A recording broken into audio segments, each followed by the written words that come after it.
Selamat pagi Bu, silahkan duduk. Perkenalkan saya Dr. Oka yang menjaga poli hari ini. Apa benar dengan Ibu Susi ya? Oke, Ibu Susi, hari ini kita akan melakukan pemeriksaan ginekologi Ibu Susi atau organ reproduksi. Nah, nanti di pemeriksaan ini saya akan lakukan dengan cara ada banyak Ibu prosedurnya. Salah satunya nanti akan saya menggunakan spekulum graft atau namanya cocor bebek. Nah, nanti itu saya masukkan ke, mohon maaf, organ reproduksinya Ibu untuk kita melihat apakah ada kelainan. Nanti mungkin akan ada sensasi yang tidak nyaman. Apakah Ibu bersedia? Baik Bu, saya minta Ibu silakan berbaring di bed. Saya akan lakukan tahap persiapan ya Ibu. Di sini saya akan melakukan tahap persiapan yang dengan memeriksa apakah alat dan bahan serta lampu senter telah tersedia dan siap digunakan. Di sini lampu senter di sini lampu senter, kemudian selanjutnya untuk alat-alatnya di sini ada kapas dan larutan antiseptik, kemudian di sini ada kateter nalaton tidak ada nampaknya, kemudian ada spekulum cocok bebek atau graft spekulum, kemudian ada meja instrumen, lalu ada ranjang ginekologi di sebelah sini, kemudian lampu sorot, dan juga ada sarung tangan DTT, kemudian ada apron,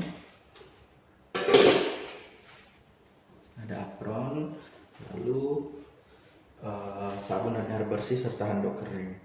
Kemudian setelah itu, baik Bu, setelah alat dan bahan sudah saya persiapkan, kemudian selanjutnya saya akan memastikan apakah Ibu sudah buang air kecil Ibu. Oke, dan Ibu apakah sudah membersihkan daerah genitalianya? Oke.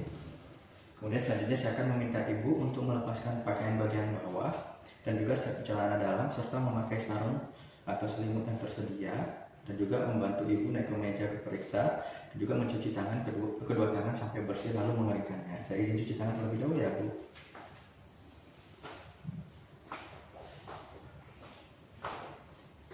Oke, saya sudah mencuci tangan, kemudian saya minta Ibu untuk berbaring dengan posisi litotomi seperti ini, kaki kedua diangkat, kemudian bila seluruh bagian abdomen, buka seluruh bagian abdomen, kemudian mulai tulang iga sampai tulang pelvik, lipat paha, kemudian lipat paha dapat terlihat atau growing. Selanjutnya saya biarkan daerah luar genitalia tertutup. Lalu saya akan memeriksa seluruh abdomen dan lipat paha, apakah abdomen rata, bundar, menggembung atau tenggelam. Lalu saya akan lokasi dan kontur atau bentuk pusar umbilikus, memperhatikan apakah adanya pembengkakan atau tonjolan yang menunjukkan kemungkinan adanya umbilical hernia. Lalu untuk memastikan tonjolan tersebut, meminta Ibu untuk mengencangkan dinding abdomen atau batuk. Ibu suka batuk? Nah, kemudian apakah ada terdapat tonjolan atau massa yang terlihat pada abdomen yang mungkin mengindikasikan kehamilan, tumor, organ yang membesar, atau adanya cairan atau gas? Nampaknya tidak ada. Selanjutnya saya akan memeriksa kulit untuk melihat warna yang tidak normal seperti warna kuning yang mungkin merupakan tanda sakit kuning, warna kebiruan atau sianosis, atau daerah kemerahan atau inflamasi. Hal tersebut mungkin tidak mudah terlihat pada Ibu dengan kulit berwarna gelap. Kemudian apakah ada guratan atau scars? Jika ada, saya akan mencatat lokasinya dan apakah guratan tersebut tidak bergerak atau dapat bergerak secara bebas. Kemudian apakah ada tanda peregangan atau strie, dan juga apakah ada ruang kulit dan lesi. Selanjutnya saya akan melakukan palpasi dengan tekanan ringan untuk merasakan seluruh area abdomen. Permisi Ibu, di sini saya melakukan palpasi sambil melihat ekspresi dari Ibu apakah ada kesakitan. Oke, nampaknya tidak ada. Selanjutnya saya akan menggunakan sarung tangan steril dan duduk di kursi yang telah disediakan dengan menghadap ke aspectus genitalis.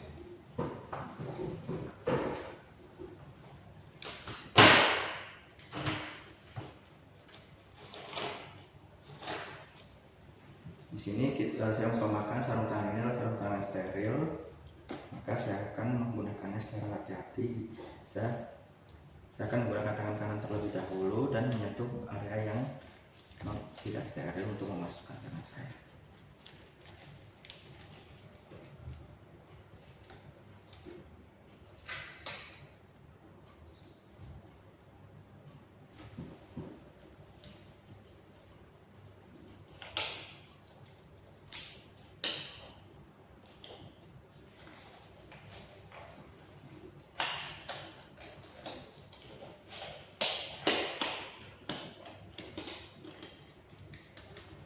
Selanjutnya putaran yang sebelah menggunakan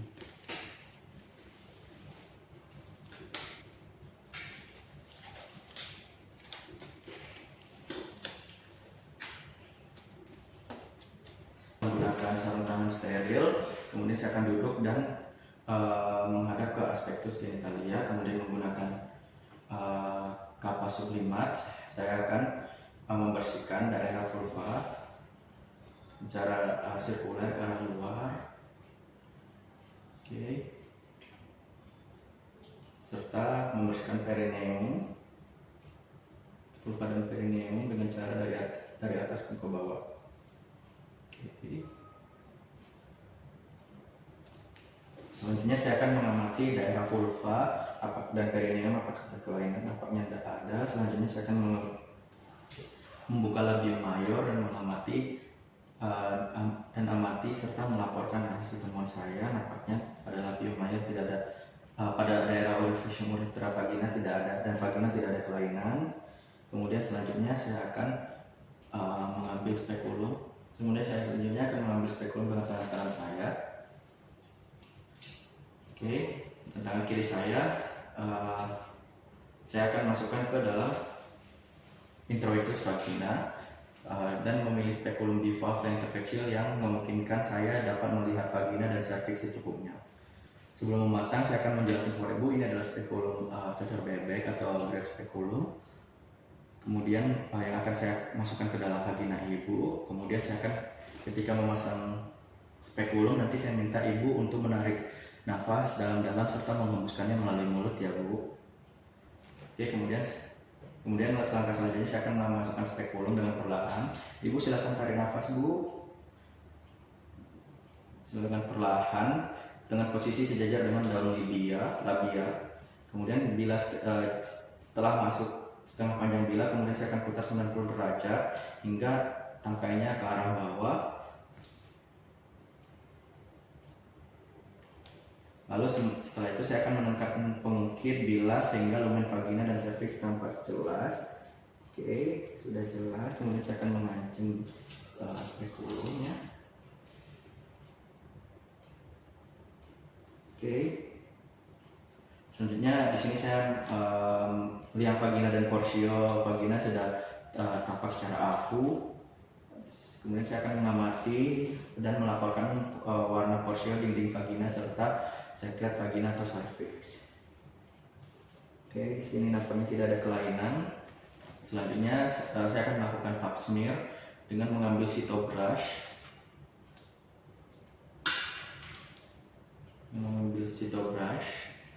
Kemudian atau spatula untuk pemeriksaan pap smear, kemudian mengambil bahan ecto cervix dengan sitobrush atau spatula air. Apabila dengan sitobrush, bahan ecto dan endo cervix telah diambil sekaligus. Permisi ya Bu.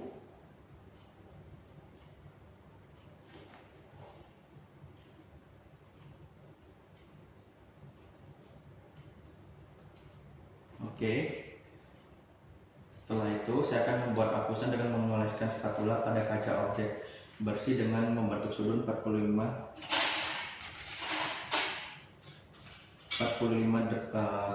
satu kali asupan diberi label identitas pasien. Kemudian memfiksasi sediaan dalam 10-15 detik dengan alkohol 95%. Kemudian setelah itu saya akan melepaskan spekulum dan letakkan dalam wadah yang berisi cairan klorin 10%.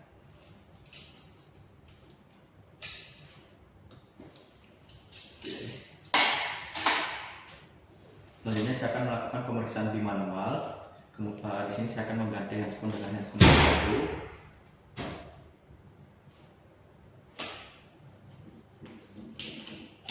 Setelah mengganti dengan handscoon yang baru, kemudian saya akan berdiri untuk melakukan vaginal fracture. Buka labium maius kiri dan kanan dengan ibu jari dan telunjuk tangan kiri masukkan jari telunjuk dan tengah tangan kanan ke dalam vagina.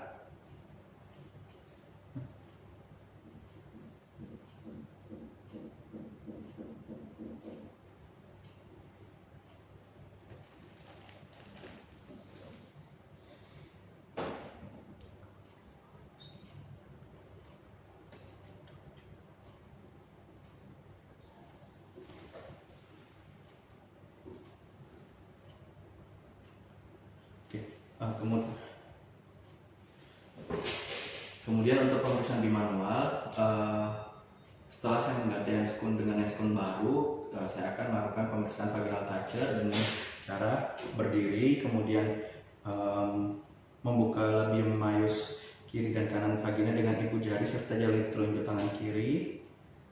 Lalu saya akan memasukkan jari telunjuk dan tengah tangan kanan saya ke dalam vagina.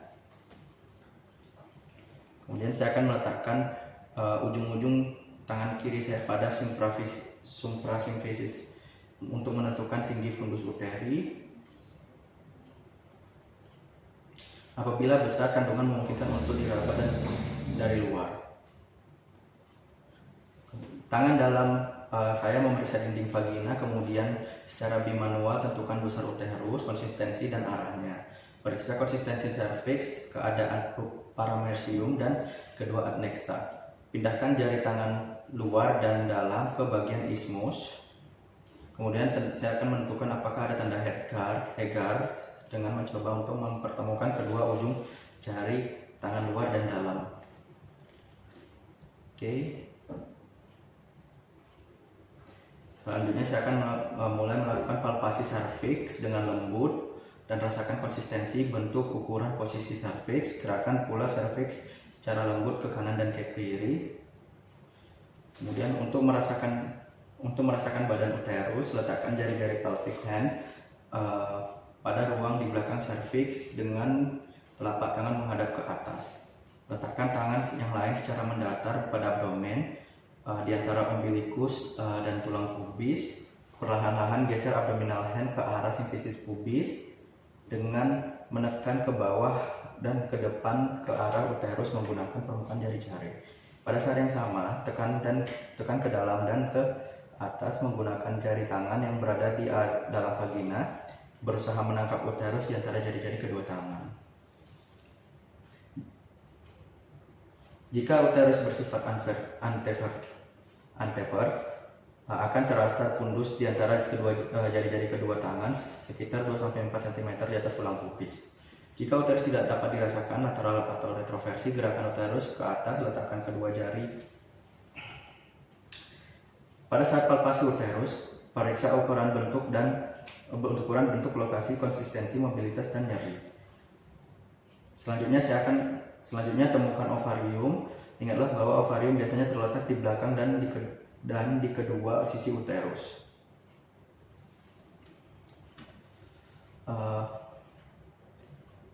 Gerakan abdominal hand ke sisi yang sama searah dengan uterus, tekan secara posterior dengan tangan tersebut didorong ke atas dengan jari tangan pemeriksa. Dengan lembut temukan jari-jari kedua tangan dan gerakkan ke arah simfisis pubis. Ovarium dapat dirasakan bergerak di antara jari-jari. Pegang ovarium dengan lembut karena tekanan pada ovarium yang normal dapat menyebabkan rasa nyeri. Kemudian selanjutnya saya akan mencatat ukuran, bentuk, konsistensi, mobilitas, dan nyeri pada masa yang ada. Selanjutnya saya akan mencatat ukuran, bentuk, konsistensi, mobilitas, dan nyeri pada masa yang ada. Sebelum mengeluarkan jari tangan pemeriksa, dengan lembut tekan secara posterior untuk memeriksa apakah ada nyeri pada masa pada cul-de-sac atau ruang di belakang uterus dan di depan rektum. Apakah ada nyeri, Bu? Tidak ada. Kemudian saya akan mengeluarkan jari saya. Selanjutnya pemeriksaan rektovagina. Perlahan-lahan memasukkan jari tengah tangan ke dalam rektum, kemudian jari telunjuk ke dalam vagina. Saat melakukan, saya akan meminta klien untuk bernafas melalui mulut. Silakan bernafas melalui mulut, Bu. Hal tersebut membantu melemaskan otot anal sphincter dan membuat saya dapat merasakan di mana harus memasukkan jari. Melubrikasi ruang kedua jari dengan air juga dapat mempermudah dalam memasukkan jari tangan. Kemudian tekan ke bawah dengan kuat, dan dalam dengan tangan lainnya atau abdominal hand berada di atas tulang sifisis, tulang pubis, sementara jari yang berada di dalam vagina menekan serviks secara anterior. Gunakan jari yang berbeda dalam rektum untuk merasakan permukaan posterior uterus dalam menentukan apakah mengarah ke rektum. Uterus harusnya terasa halus. Geser jari dalam rektum ke atas sampai fundus dapat terasa. Setelah selesai melakukan pemeriksaan rektovagina, keluarkan kedua jari secara perlahan. Selanjutnya prosedur pasca pemeriksaan. Setelah menyelesaikan pemeriksaan, masukkan kedua tangan yang masih memakai sarung tangan ke dalam larutan klorin, serta melepas sarung tangan dengan membalik sisi dalam keluar.